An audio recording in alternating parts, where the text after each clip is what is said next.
On Thursday, March 24th, the European Union agreed on a sweeping law called the Digital Markets Act. It's powerful legislation that will have many benefits for individuals. There will be new privacy protections, more choices for purchasing content, among other benefits. But Apple will suffer from the legislation significantly, primarily because of their digital monetization strategies that will be compromised. And it's not hard to see what this might look like, because in May 2021, Epic Games, the creator of Fortnite, filed a lawsuit against Apple. They argued that Apple's in-app purchase requirement was unfair as the fees cut into their revenue. And this isn't an unreasonable point to bring up, because in iOS apps, developers aren't allowed to link external payment methods within the apps. Instead, they must utilize Apple's in-app purchase feature, and Apple takes a 30% commission on all sales made through the service.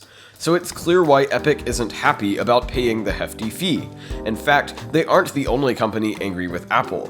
Spotify filed an antitrust complaint in 2021, essentially making the same argument. But why does this matter? After all, a California judge has sided with Apple on 9 of 10 counts in the Epic Games lawsuit. Well, it's a small taste of the pain Apple will soon feel in Europe.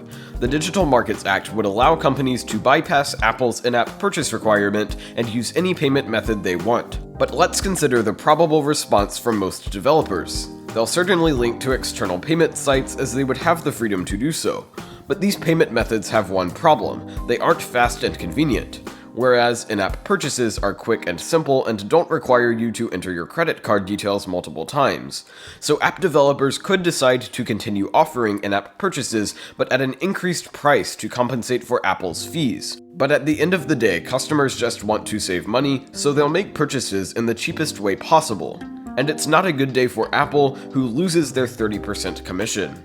But the implications of the Digital Markets Act could reach even further. And by that, I mean across the Atlantic Ocean. To this day, the United States government has imposed very few regulations on tech companies like Apple. But the Digital Markets Act is likely to open the eyes of elected officials and kickstart a global movement in favor of consumer freedom.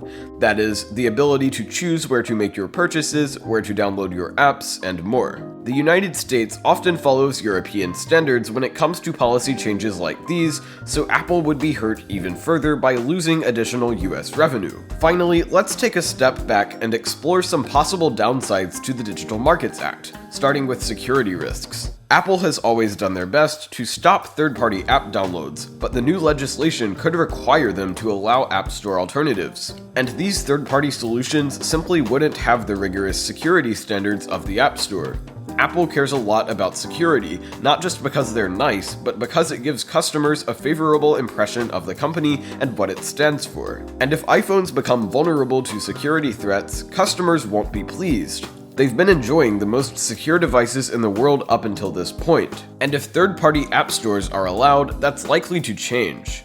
Apple would lose credibility, and that could possibly hurt their revenue.